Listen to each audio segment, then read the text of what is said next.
Hola, ¿qué tal, queridos amigos? Bienvenidos a Píldoras de Libertad Política. Ya sabéis que, como lo prometido es deuda, os traigo el primero de 4 vídeos donde voy a poner una serie de ejemplos que nos van a permitir comprobar que el rey de España, primero el rey Juan Carlos y después el rey Felipe VI, tienen asesores republicanos. Y bueno, pues esto puede parecer, ¿verdad?, un disparate. También lo digo con cierta ironía, lógicamente. Pero es que hace tiempo, veréis, hablando con un gran amigo mío, un amigo mío historiador también, sobre las conmemoraciones y centenarios y tal, recuerdo que me dice, oye, ¿has visto?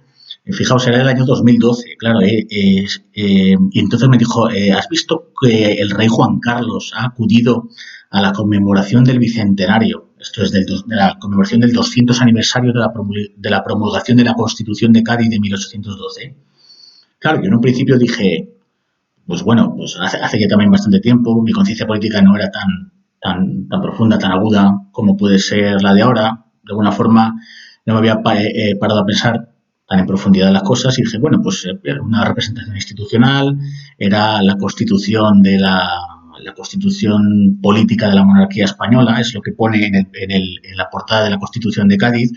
Y claro, pero él me interrogó, dice, bueno, ¿y no has pensado qué hacía la corona española, qué hacía la corona de los Borbones, qué hacía el rey de entonces, Fernando VII, en la tesitura aquella en la que se encontraban los españoles de 1812? Y claro, y aquí ya de alguna forma saltó la liebre, lógicamente. Porque fijaos, yo no sé, insisto, si fijaos que ahora se habla mucho de asesores, dicen que el presidente del gobierno puede llegar a tener hasta 600 asesores.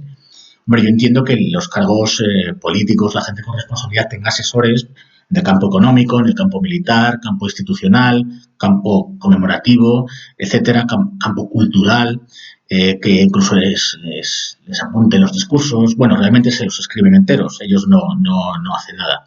Bueno, pero fijaos, a pesar de este número tan grandísimo de asesores, yo no sé si una de dos, o mejor dicho, una de tres, o los asesores que contratan las autoridades españolas, la corona en este caso, son muy burros, son muy borricos, son la quintesencia, el producto del sistema educativo nefasto que nos trajo la LOCSE a partir de 1992, con un gobierno, en ese caso un gobierno socialista, da igual, porque sigue siendo el mismo régimen partidocrático.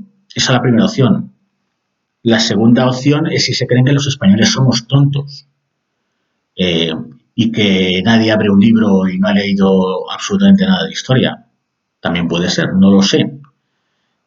O la tercera parte es que el rey de España, los reyes de España, la Casa Real, se quiere hacer una especie de harakiri.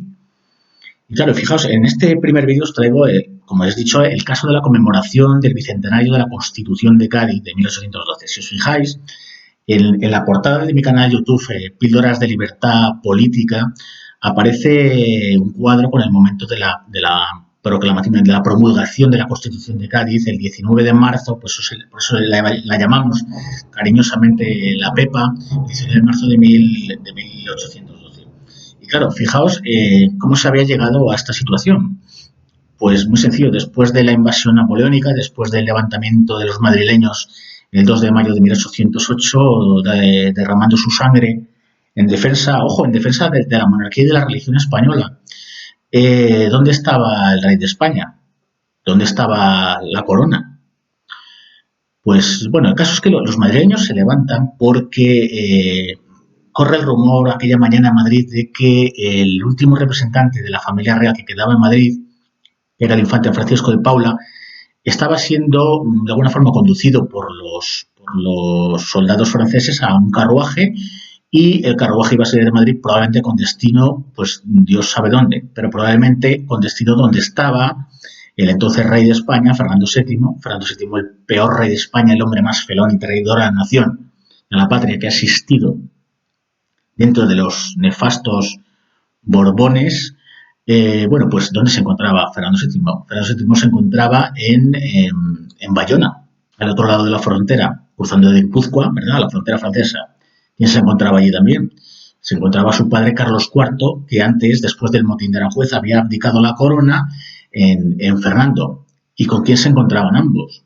Además, peleándose de una forma vergonzosa. Bueno, pues se encontraban reunidos con Napoleón. Napoleón, después de la invasión de España, necesitaba consolidar una monarquía nueva y quería colocar a su hermano José I, que era el mayor de los tantos hermanos que eran los Bonaparte, quería colocarlo, ¿verdad?, como monarca títere, de alguna forma, en la corona española.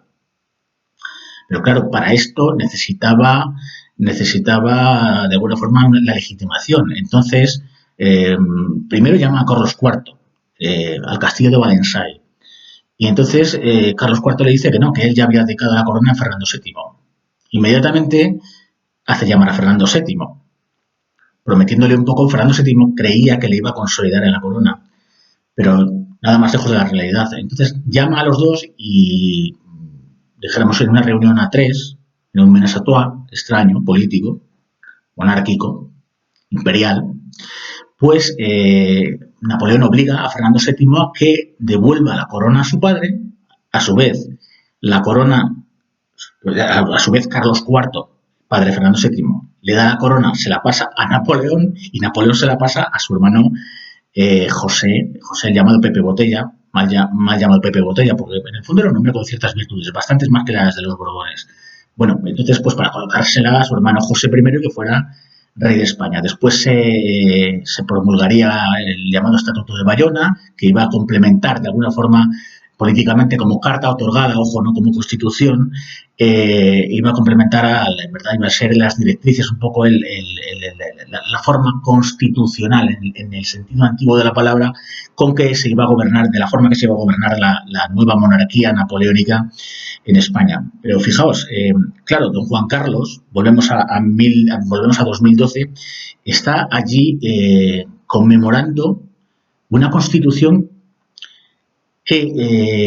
cuyo nacimiento en 1812 era fruto de una invasión terrible, de una guerra a cara de perro contra el invasor francés, con los españoles abandonados de todas sus autoridades. Ojo, en otro programa hablaremos de cómo se organizan los españoles casi siempre, el fenómeno del juntismo o los junteros, las juntas de defensa nacional, que de alguna forma armarán una especie primero de resistencia a la guerra y luego de una especie de forma de gobernarse que acabará, ojo, en la ciudad de Cádiz. Según los franceses iban entrando, iban ocupando la península, pues la Junta Central, sobre todo, donde recae al final el peso del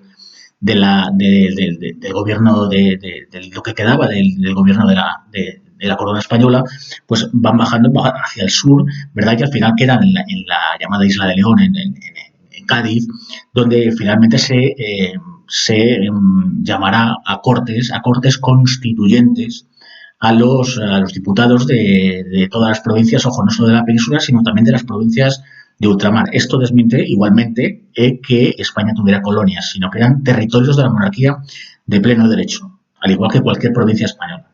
El caso es que don Juan Carlos, Juan Carlos I, está conmemorando esto cuando su antepasado directo, Fernando VII, el padre de este, Carlos IV, estaban traicionando a la nación española y le estaban entregando la corona al hombre que había invadido y desatado una guerra brutal en España. Entonces yo me preguntaba, claro, si los muertos se pudieran revolver en sus tumbas, ¿cuántos no se hubieran revuelto en la tumba el día que don Juan Carlos, en directo descendiente del felón Fernando VII, que había abandonado a los españoles, estaba teniendo nada menos que la cara dura de conmemorar la Constitución de 1812? Y por eso os digo lo de los asesores. ¿Qué asesores tiene el rey Juan Carlos, o tenía en ese momento el rey Juan Carlos, la corona española, para que lo manden a conmemorar esto y para que cualquier persona medianamente leída le pueda echar en cara todo esto que os he contado? La traición de su dinastía, el abandono de la nación española por parte de sus antepasados, y él, ahí, sin ningún tipo de complejo, conmemorando una constitución que se tuvieron que dar los españoles por un vacío de poder que habían provocado ellos y por haber abandonado, insisto, a la nación española en manos del tirano de Córcega. Y bueno, queridos amigos, este es el primer vídeo donde os quiero explicar este tema de los asesores. Insisto, una de dos: o nos toman por una de tres, mejor dicho, o los asesores son muy brutos de la Casa Real, o dos nos toman por tontos a los españoles y no sabemos, creen que no sabemos dónde estaban los Borbones en el momento de la promulgación de la PEPA, de la Constitución de 1812, o tres, que la corona tiene topos republicanos dentro de los cimientos de la zarzuela. En fin, yo simplemente os dejo este vídeo para que lo penséis un poco y para que saquéis vuestras propias conclusiones. Y bueno, queridos amigos, recordad, como siempre digo, libertad constituyente ya.